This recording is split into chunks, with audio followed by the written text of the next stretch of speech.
Okay, hello everyone. I see we have about 58 people, 60 now, online. Can everybody hear me? Okay, today is a continuation of the webinar we started yesterday about on blended learning.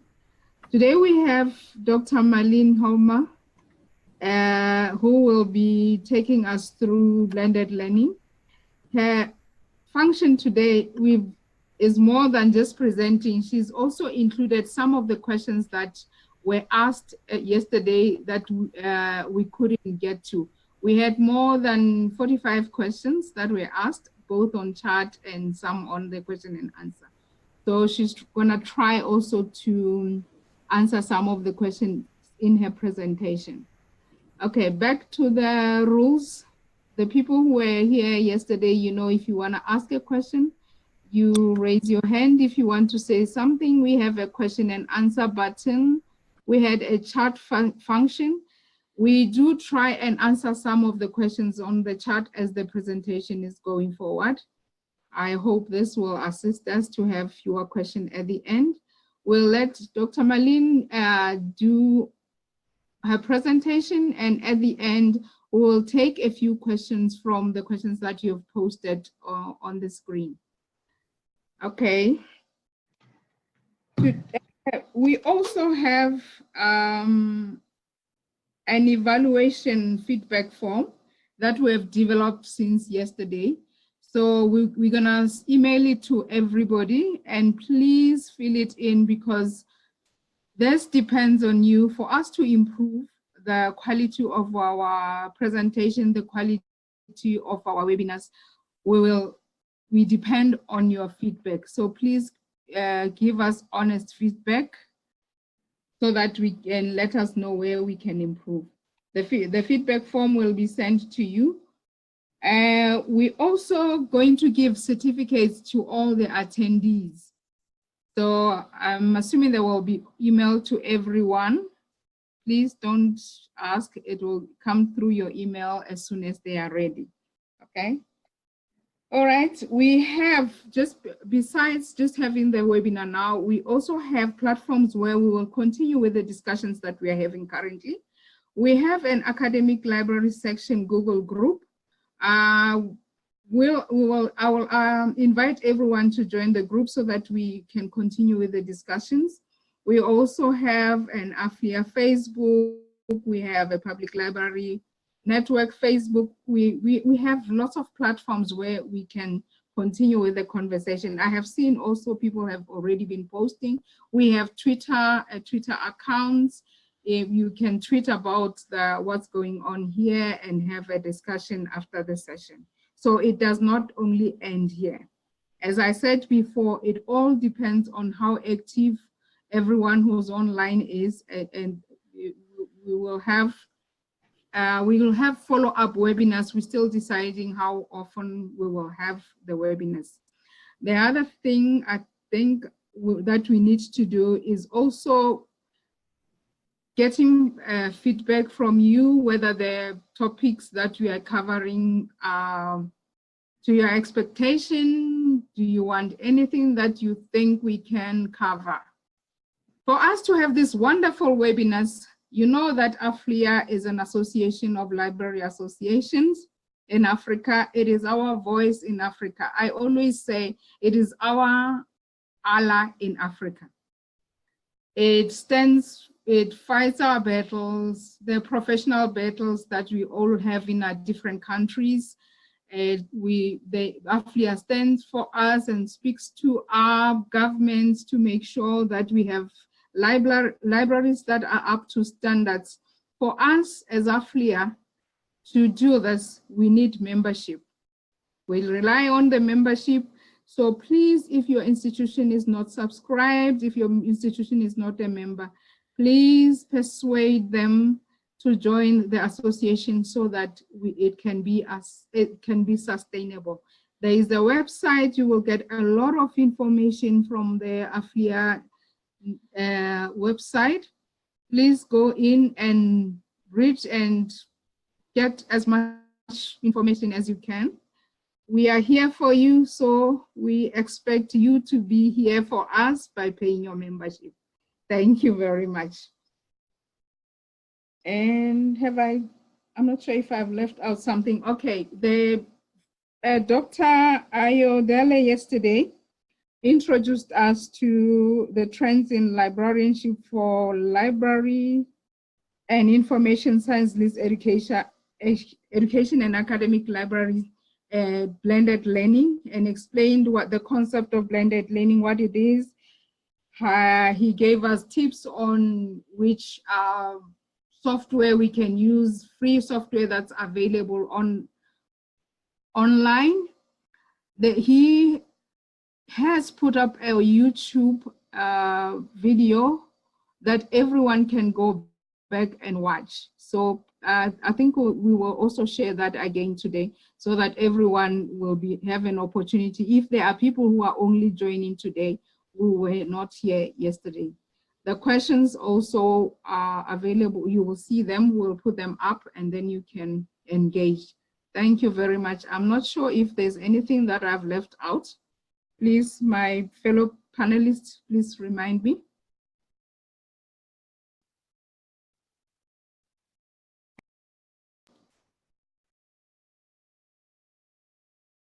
Okay, all is okay. Yeah. Okay, Dr. Marlene, are you ready for us? Dr. Marlene, are you ready for us?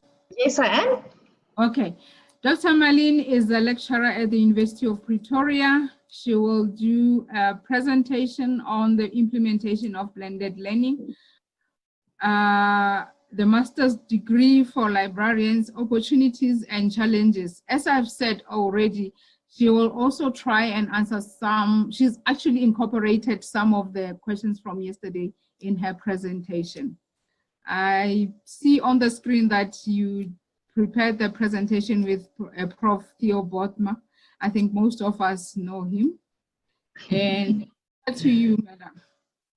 Thank you so much. And before I start, just thank you for AfLIA for inviting me to be a speaker today, specifically Dr. Ayu, which I got to meet as one of my CPD participants. And since then, we've been working together on some projects. So it's great being here. As you can see on the screen, the presentation is prepared with Professor Pt2 because we have worked together for 6 years on this specific project. And although he didn't work with this webinar, I felt it's unfair to leave his name out as he is an active participant within this blended learning program.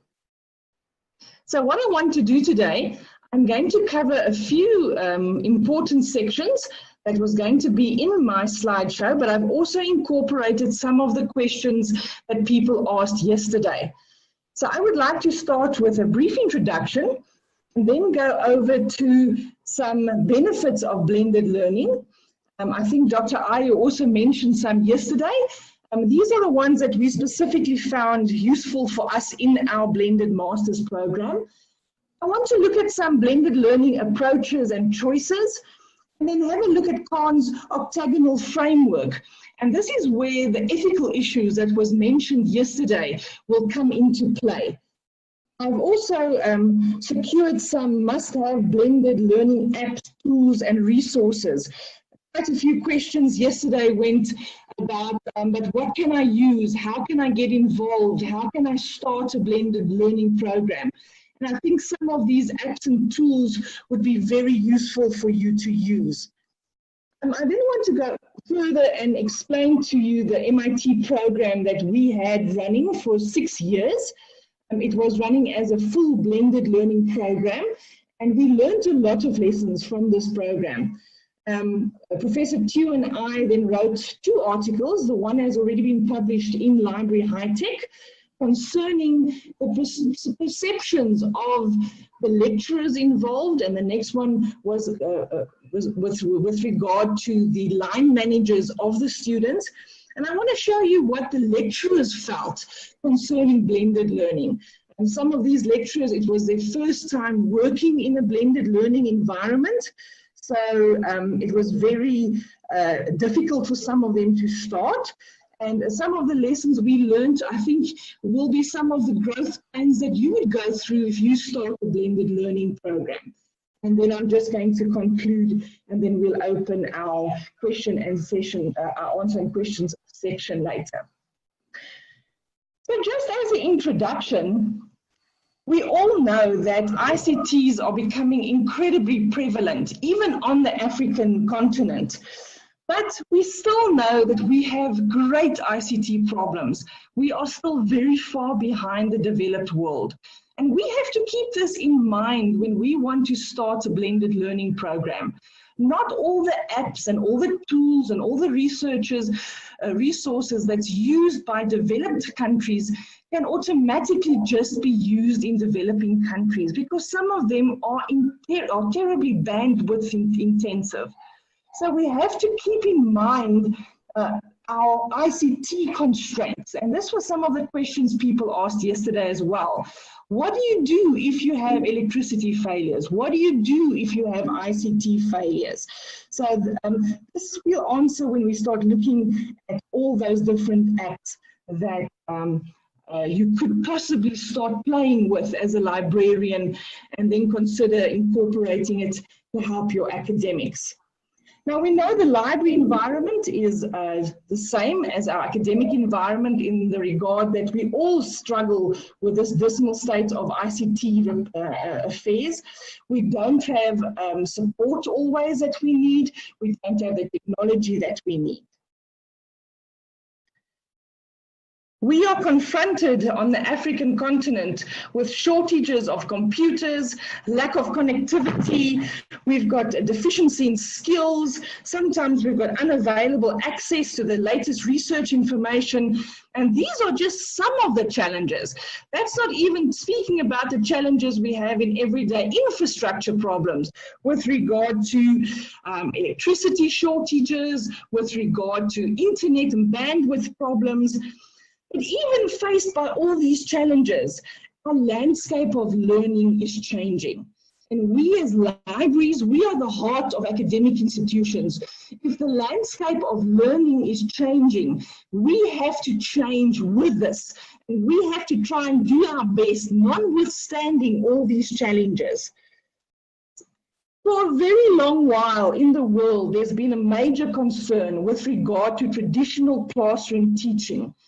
You remember in the old days, we used to refer to this as chalk and talk. And I'm sure you all experienced lecturers and teachers in high school like this. They stand in front of the class with a chalkboard and they write and they speak, and there's no interaction in the class, and very little learning actually takes place.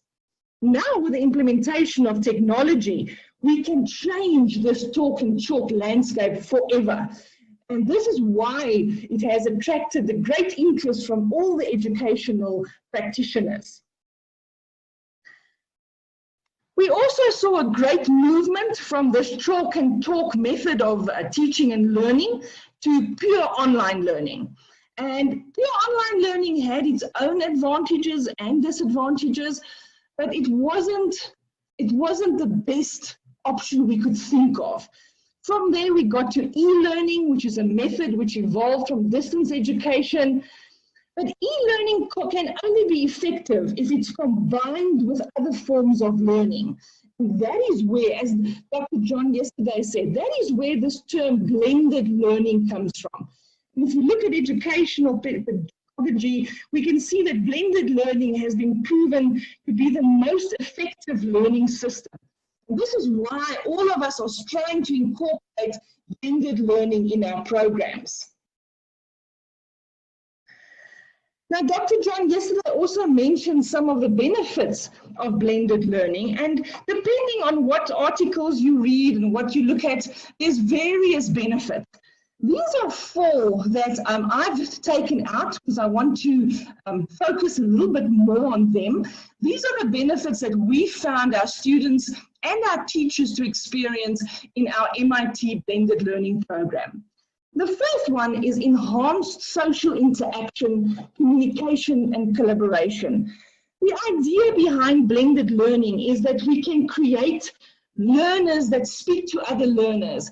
that are not even on the same continent, that are continents apart, that's maybe even broken up by language barriers, that they get together in a blended learning environment and they build online communities. And sometimes all the LMS, the learning management systems, don't have the right possibilities and the right communication styles to actually facilitate this enhanced social interaction. You might need to find different platforms to incorporate to actually get you to this benefit. In our MIT program, we were using the normal Blackboard learning management system, and the communication facilities there is very limited. And while giving class, it's very similar to this Zoom interface. People could just have a one-way chat. It's very difficult to give a class and watch the online chat for questions coming in. It wasn't really stimulating a real social interaction between people.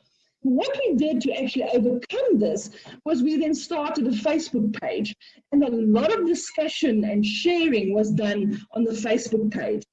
And what students also did to enhance the social interaction is they started WhatsApp groups. And the WhatsApp groups is effective because it's immediate communication, and some of the students are even still on those WhatsApp groups years after they finished their MIT. It also offers flexibility and efficiency. We all know that the internet provides this flexibility and efficiency. And we were able to then connect to people across Africa that we would never have been able to without this blended learning program. We could extend our reach, and it was really mobile. The students could access the course afterwards. All the lessons were recorded. So if they were in an important meeting and couldn't access the online class as we were giving it, then they could still access the recording afterwards. And this is an incredibly important feature, because this feature also addresses some of the problems attendees mentioned yesterday. But what if my internet fails? What if my electricity fails when I'm busy in a class? Then the attendee can always go back and listen to the recording. So it's very important, and that's one of the ethical issues, that you have to ensure inclusivity. You have to ensure that all your students can access that material and that they are not limited by problems with regard to electricity or problems with regard to bandwidth. One of the options that is mentioned in the literature is optimizing development cost and time. I must tell you, from a realistic perspective, the first year we opened this blended learning program, it was not cost and time effective. It took a great deal of time to rework our learning material, to make it efficient, to be placed on a learning management system. We're going to speak about this a little bit later on.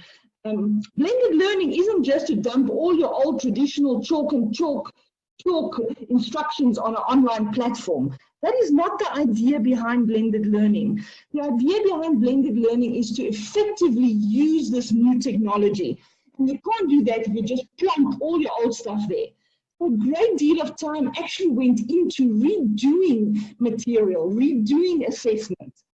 And I say from about year 3 into the program, when everything was already electronic and all you had to do was update and change, then only did we benefit from this benefit of the optimization of development cost and time.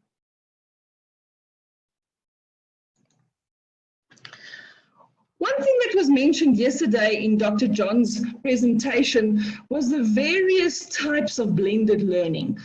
And you'll remember he mentioned the online only, or the flex, or the combined option. It doesn't really matter which of these options you choose. You have to very carefully go choose your learning approach. And you can see I've got 3 various learning approaches on this slide in front of you at the moment. The first one is synchronous physical formats. So that is live classroom learning. And our blended learning program, our MIT, it was structured in such a way that we saw the students in a face-to-face setting twice a year. We saw them the first year before the course started, and this was very important because then we taught them the necessary tools they needed to be able to access these online tools and apps, and the lecturers got to know the students. And this face-to-face meetings were incredibly important. Then you can see the field trips. We incorporated field trips into the MIT program. As the MIT program was fully funded, we were able to take the students in their first year to the United States of America. Obviously, only those who could obtain a visa, and we were very sad that some of our Ghana friends and some of our Nigeria friends were not able to obtain a visa. But we went to America and we could show the students libraries that they could only have dreamt of. We took them to the Library of Congress. We took them to the Smithsonian libraries. We took them to University of Illinois, University of Wisconsin libraries. You see that the libraries are all challenged by the same problems we have in Africa. We always tend to think everything is better in the United States, but when you get there, you realize many of the challenges that they face is very similar to what we are facing here. We also have the second blended learning approach of synchronous online format, and that would be in a similar fashion to what you are listening to now. So it's online meetings where students logged on into a specific time slot. They could chat to the lecturer one way. As you'll see later on in my presentation, we could never go to full video conferencing. Our bandwidth in South Africa, and due to the last mile problem in Africa, we were never able to use video conferencing. So it was always just teleconferencing with a chat functionality. Then the last one, asynchronous formats. And this is where documents and web pages were given to students. They were able to communicate on blogs, on wikis. We really used the whole range of social media that we could. And you'll see there also the recording of the live events. We recorded the live classroom learnings. We recorded the field trips to America. So any student that couldn't make it due to whatever reason didn't miss out on that opportunity.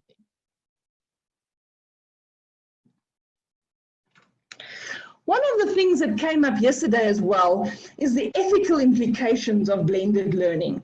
So I wanted to include Khan's octagonal framework concerning blended learning for you as well. You can see it's got 8 signs, and every sign represents an issue. And we can start with the first one, which is the institutional issues. And this is something that came out of the conversation yesterday. But what if my institution is not supporting me? Can I still go ahead? And the answer is twofold. Yes, you can go ahead, but start small. Start small with something that does not cost the institution a lot of money. Then you can show the benefits of what you've done a year later. And then you hope that the institution actually buys into this blended learning approach. There's so many great examples that you can show your institution that they will definitely consider this. In terms of the pedagogical one, this dimension is concerned with a combination of content that has to be delivered. And as I mentioned, you can't just take your normal old class notes and dump it on a learning management system. You really have to work with possibly an instructional designer to rework your old class notes, make it suitable for the learning management system, and then you've got content that is worthwhile putting onto your system. Technological problems, we all know that we have big problems with regards to Africa's bandwidth, but there are some tools and apps out there that's not so bandwidth intensive, that does not cost the institution money. And I will mention some of these a little bit later in my presentation. And really, as librarians, you guys have to please go have a look at these apps, play around with them, familiarize yourself with them before you start rolling out full blended learning programs for your academics or your staff. We can then go over to interface design. This is just a dimension that addresses factors related to the user interface. So basically, how does your interface look? I must say, with regard to our MIT course, we try to keep the interface as simple as possible to enable students to have ease of access, ease of navigation. So we did not over-clutter the interface with too many images that's bandwidth intensive. It really was a clean interface, and it really worked well. With regard to our next issue and our next block, there is evaluation. And this is concerned with how usable is the blended learning program. We ran this program for 6 years, and afterwards, or after every year, there was a proper evaluation done by an external evaluator, because this was one of the grant concerns. They wanted to know if the program is actually working. And it worked to such an extent that even after we now don't have funding anymore, the program is still continuing as a funded online program. It now has lost its blended nature because we don't have the face-to-face meetings anymore. Now it's a pure online program, but it just shows you how usable it was as a blended learning program, that you can now 6 years later adapt it, and it's been running now for 2 years as a non-funded, sustainable master's degree. Management is important. It was even more important for us because we had outside collaborators like the Carnegie Foundation, but you're always going to have management issues. You're going to have to please somebody. You're going to have to please your boss. You're going to have to please a dean. You're going to have to please your library director. So if you can get management to buy into a program and that they support you, this is the easiest way to go. Resource support we found tremendously important. We were using some of the older generation library personnel, and you guys know of old librarians. They don't take the change too well. And we really had to have IT support to help them. We really had to have instructional designers to help them revamp their content. And this takes time, and unfortunately, it does take a bit of money. So you have to keep this in mind if you are starting a blended program. And then the one that everybody was speaking to yesterday was the ethical implementation, or the ethical implications. And this is all about providing equal opportunity to people. I think a blended program does that even more so than any other forms of online learning or traditional learning, because anybody that's got access to an internet connection can then join your learning program. We would never have been able to get to all the librarians, and we trained 120 MIT graduates over Africa, and we would never have been able to have given that equal access to those people if it wasn't for the technology that allowed it. But then, as I mentioned previously, you've got to have backup plans in place. And our backup plan was that recording of all the online lectures. So if there was no power in Uganda, or if there was no power at the Ghana University where the student was sitting, he could log on as soon as the power and internet is restored and just listen to the class as he would have online and not miss out on important educational material. Ethical considerations also has to look at cultural diversity. And this is something that we found very interesting. All cultures don't communicate the same. I must say in the beginning of the program, we didn't see this as much as when we got to the mini dissertation phase, the writing of the thesis. And there's some students, because of their cultural inclination, would not speak to a supervisor out of respect. And the supervisor then just thinks the student is a slacker or the student hasn't done the work, not taking cultural diversity into regard. So it's very important to know cultures. What countries are you targeting? Our targets were the Carnegie affiliated countries. So various countries in Africa, from West Africa to Middle Africa to South Africa, and there was a lot of cultural issues that we had to take into regard. And don't think you're going to have all the issues before you start. This is a learning thing. This is a journey. You start seeing some of these cultural issues only 6 months after you started working with these students. Also important, under ethical considerations, I would like to also look at plagiarism, because plagiarism is a problem, and it was mentioned yesterday a few times. Does some of these platforms provide plagiarism protection? And ours does. We were fortunate to be able to buy the full Blackboard Collaborate suite. And one of the issues that it has, one of the modules, is a full Turnitin plagiarism detection software. So a student would upload an assignment into an already created Turnitin box that already checks for plagiarism. But this is not as easy as it sounds, because remember, all these tools are not really plagiarism tools. They're actually detections of similarity, and that's a big difference. You have to go through that report and really see if this student really did plagiarism, or was he just misreferencing? Was it really copying and pasting and stealing somebody's work, or was it just that they had incoherent and not right referencing styles? So this is something that we definitely saw improvement on. In the first year, we saw a huge plagiarism issues. Some of our assignments had up to 50–60% Turnitin similarity reports. And by the time we had taught them how to reference properly, by the time they knew how Turnitin worked, this percentage decreased to under 10%, which in our institution is the acceptable amount for master's and postgrad studies. It has to be less than 10%. So this is where I got to some apps that I think you all might find very useful.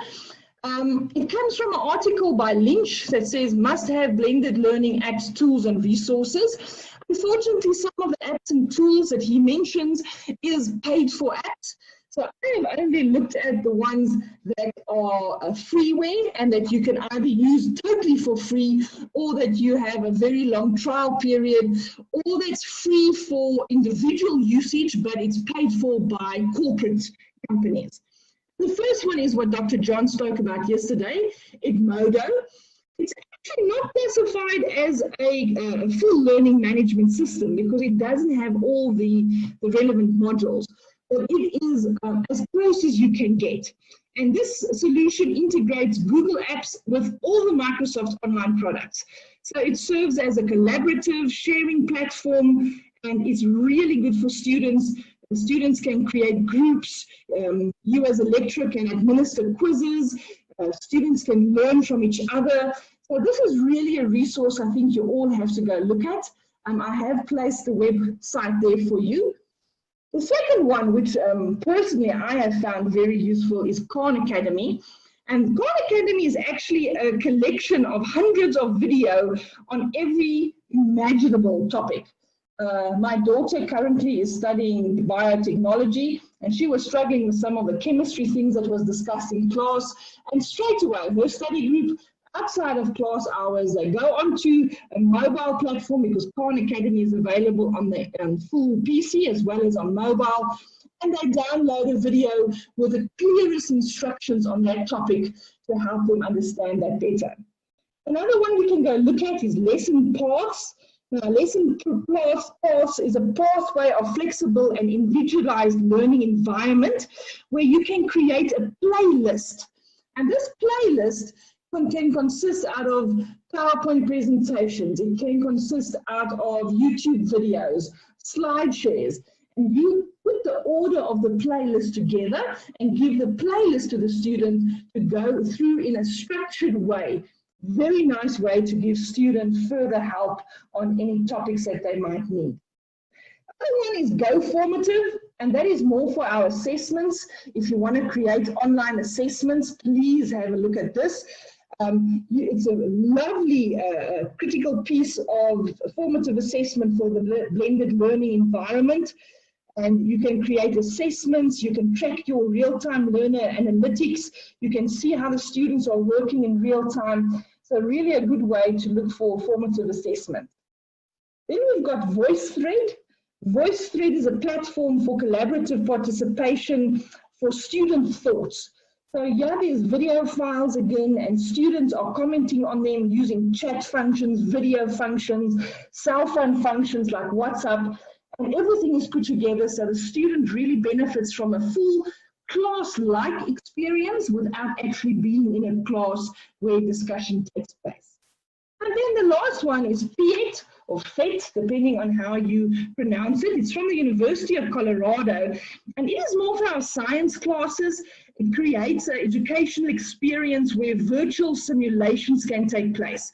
And they really, the students can play around with science concepts as they would in a real science lab.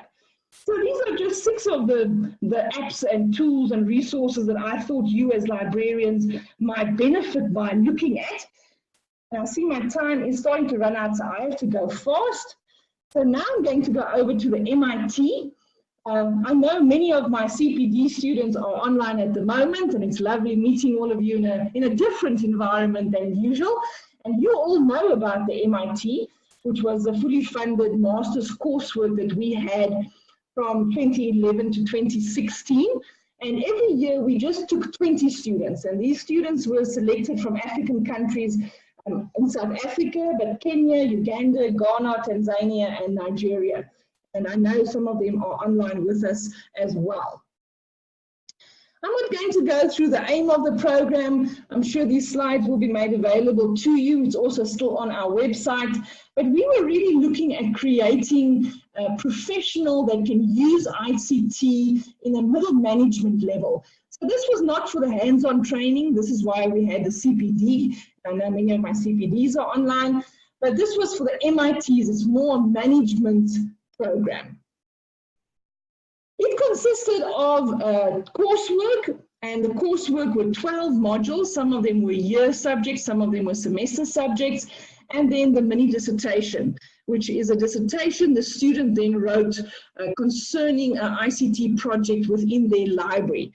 And we had 15 lecturers involved in teaching these 12 modules. Some of them were University of Pretoria lecturers, but others came from local industries like our Council for Scientific Research in South Africa, and international collaborators like,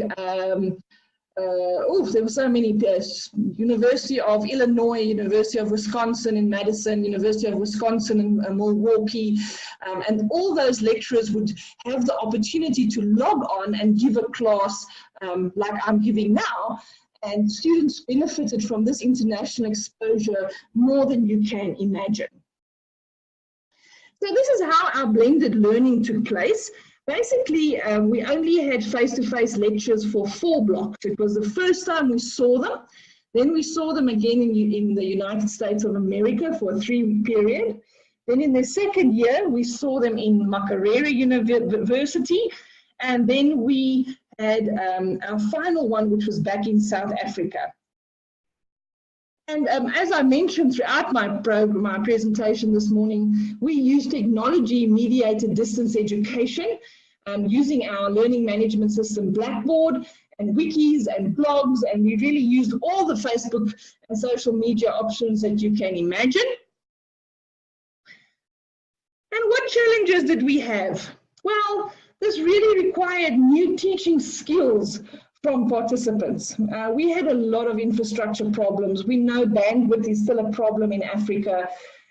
Although South Africa's video conferencing capabilities were okay, that last mile problem in Africa to where the student was sitting, whether at home or at university, this really prohibited them from using video streaming. So we stayed pure video, pure voice teaching. One of the problems was unresponsiveness of students. Unresponsiveness is a problem because you don't see them. You can't see body language, you can't gauge if they are interested in what you are saying. I think similar to a session like today, I'm speaking and I don't know if you are still with me, I don't know if you've fallen asleep, I don't know if you're all engaged still, I don't know if you've left the room. So that is very difficult to gauge for a lecturer presenting in an online fashion because there's no body language or verbal cues. Sometimes lecturers, I think specifically like myself, I tend to speak too fast. And that obviously can hinder the understanding of some students. So we had to really make a point of slowing down our speech, speaking clearly so students could understand us. And I think that's basically normal language problems that any lecturer has experienced. Some lecturers have a very bad accent, and it makes it very difficult for them to understand.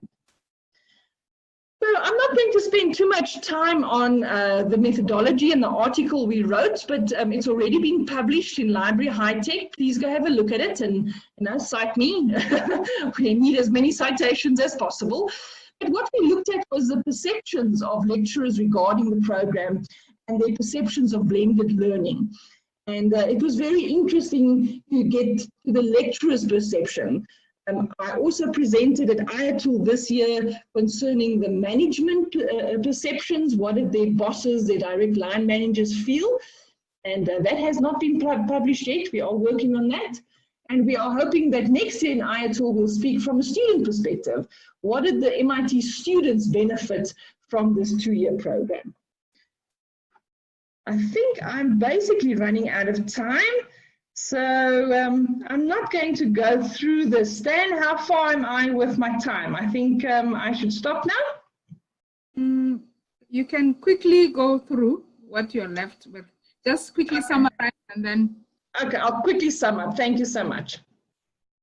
So the first question we asked was basically lecturers had to comment on the teaching methodologies. And as you can see, 10 out of 12 responded incredibly positive. But the face-to-face meetings, that was the thing that really the lecturers wanted. Now that we are continuing with the course without the face-to-face meetings, you can see on the slide that one lecturer said, I really miss having that contact. So never underestimate the power of face-to-face meetings. Obviously, bandwidth was always a problem. 3 out of 5 students found limited time of online sessions to be constraining. I think similar to what I'm experiencing now, I've got so much to say, I could have used the whole hour, but I only got 20 to 30 minutes, and students find that constraining factor. We also had a look at the synchronous distance education classes, and a lot of people liked the functionality of Turnitin that marked the online assignments. That was a really positive point. Again, bandwidth was a problem, and you see there one respondent commented on his or her lack of training. You are going to have to help teach the academic staff how to use these programs and platforms. They're not going to teach themselves.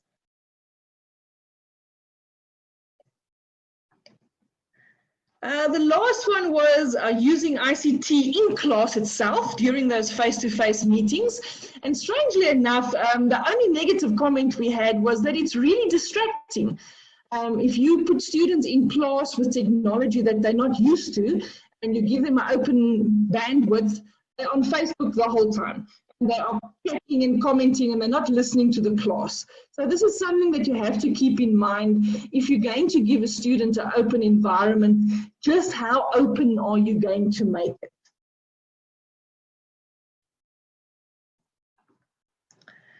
And I think as a conclusion, I want to end off with this quote from Powell that says, blended learning is not about the technology itself. It is about the shift in the instructional model to personalized student-centered learning. And that's all how we're going to ensure each student's success. It's the use of computers and online learning. It requires a larger shift than simply adding a few computers in your classroom. True blended learning requires that teachers approach their roles differently. They are now coaches, they are guides, they're mentors, and that is what we have to strive for as librarians. Thank you so much for listening to me. I know that was a very full 45 minutes, but I hope you enjoyed it. And I will now hand over to our moderator to handle our question and answer session. Thank you very much, Doctor. I think I've seen a lot of questions that go back to the question that was asked yesterday.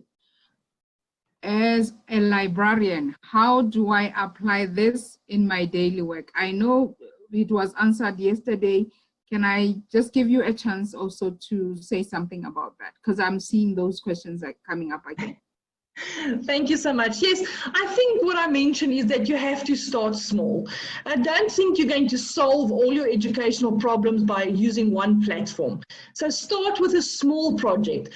First, play around with all those tools and chat options that I showed you. Find yourself one that you are familiar with, that you are comfortable with, and then start small. Whether you are a academic librarian supporting a specific academic department, go and support the academic department.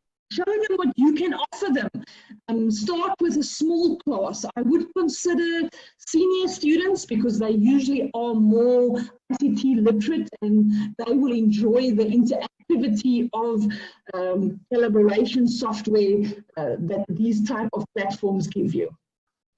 There is a question that follows up on that. Someone says the ICT skills too can be a challenge. That's how they feel. So how do I overcome those challenges? ICTs is always a challenge. I mean, I've been working with ICT and even I sometimes feel I lack the necessary skills. But we must remember our students, our learners, they are born with these skills. If there's something I don't know, I usually ask the younger generation. I ask my daughter or I ask my son. But you must never see it as a challenge. You must see it as an opportunity to learn. And that's where lifelong learning comes in. Familiarize yourself with a platform so that you feel in control. If you feel in control, you've got the confidence to use that ICT, and then you can teach somebody else how to use it. As I mentioned, IT support, I found that very useful. It's nice having somebody there that can solve ICT problems while I'm busy teaching. I know even in this session, there were people that had problems. Either they can't see the chat or they can't see the video. And then in the background, we've got AfLIA ICT people helping us and helping those people. So I think always try to do a project with somebody that's a little bit more ICT literate than you are, and then you learn from each other. Okay, I have a very long question. How do you think the government and education policymakers should be sensitized to adopt blended learning in teaching and learning, particularly in Nigeria tertiary institutions? This will help to reduce the number of students failing to be admitted to university annually. About 60% of the students aspiring for undergraduate degrees are failing to make it, and the number keeps multiplying yearly. Yeah, it's a difficult problem. And I think it's something that's not just in Nigeria, it's a problem throughout Africa. But I think if we can start small and we can start making positive changes in our own institutions, and that government actually has evidence to see how we're making a change.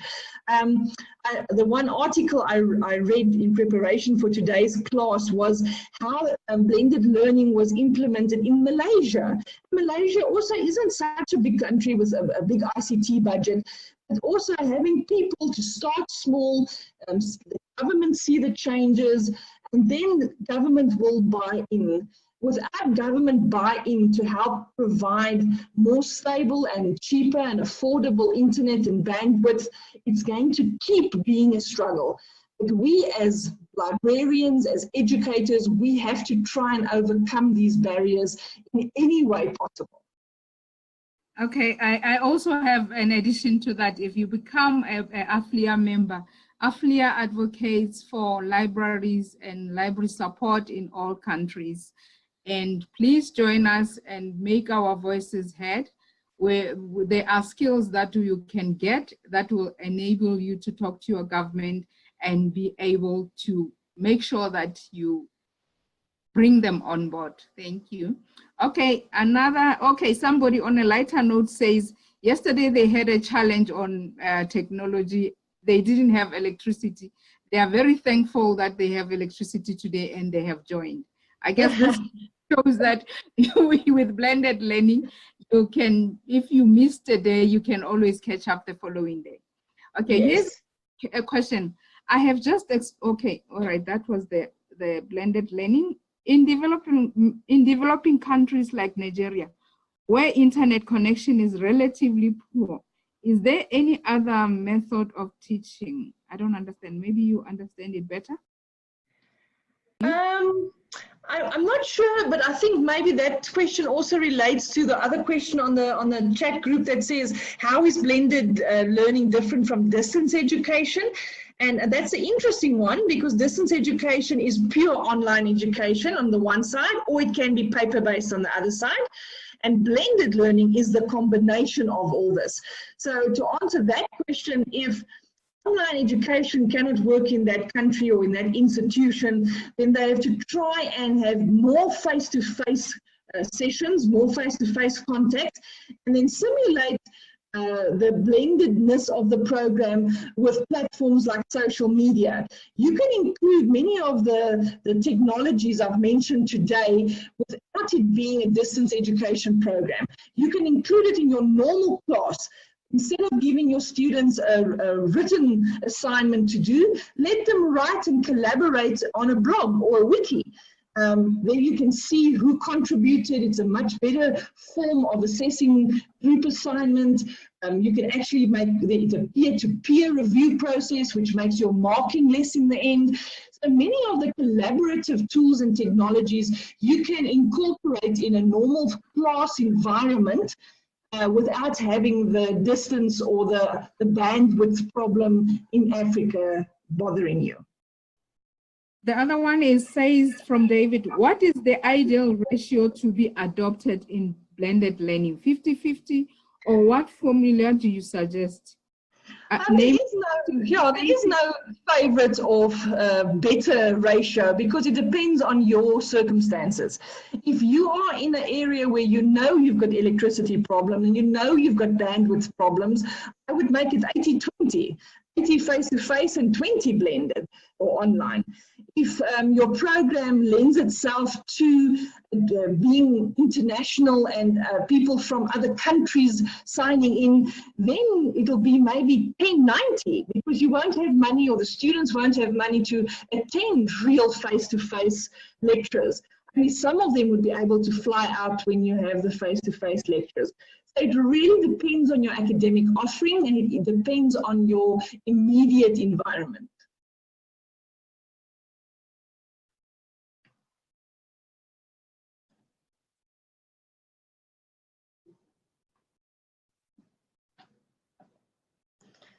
I can see if I can answer some other questions. I see we've still got a few minutes left.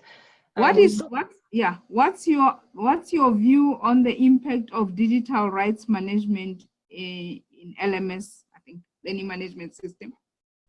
It's a very good question, and it's very important. But don't worry about digital rights management up until you're up and running. Once you've got your LMS up and running, and you know it's running smoothly, then you can start looking at other aspects of the digital rights management. We are on the phase now where our University of Pretoria is starting to use a whole different digital rights management, and the idea is that it will later be only connected to our LMS. So don't try to put the horse cart in front of the horse. Start riding the horse first, and then all these other things will follow as you get more proficient in the use of your LMS. Okay, there's another question. One of the challenges of open e-learning as well as blended learning is the issue of parity of esteem in term of certificate awarded, most especially from sub-Saharan Africa. How do you think the certificate can be acceptable just as the conventional study mode? So that's a difficult one, and it does depend on institution to institution. Some of these programs will only give you a attendance certificate. And I mean, really, that is not an academic qualification. That just says you attended an online course or a blended learning course. There has to be much more critical thinking and assessment to go into a blended learning course. So when you are looking to, as an attendee, to look for a certificate, you must really go through the different modules and make sure you choose the right one that's actually going to give you a certificate that's got value. A certificate of attendance doesn't really have any academic value. Okay, this one is, I think, is an invitation to you. Are you able to give a talk to librarians in Kenya on blended learning and other topical issues? Yes, definitely. Email me and we can set something up. I'm sure maybe through AfLIA we can even set something up, or we can speak to Dr. Buchle and see if we can set something up. Yeah, I also, I know that as the academic library section, our main priorities for this year has been e-learning, a focus on e-learning and also in research data management. So if you attend and I think if you attend the conference in Kenya, we will probably be discussing some of the issues. So yes, you have had your answer. You can invite the doctor. And there's 2 doctors here who are very willing to come and offer courses or talk or workshop the blended learning. I'm gonna now let you choose a few questions. I think 3 more. We've got 3 minutes. Okay, I think we've answered so many already. And so I see some of the students have also, or attendees have answered each other. I see there's one for you for AfLIA that I want to suggest that AfLIA and other professional bodies in Africa should organize special trainings for librarians, and I'm sure they do. So please just visit the AfLIA webpage. I know the new cohort, I think the deadline was 2 or 3 weeks ago, but there's a lot of training programs offered through AfLIA. So please have a look at that. What else can I choose one? Yes, you may. What is the place of OER with blended learning? I think that's my favorite one. So,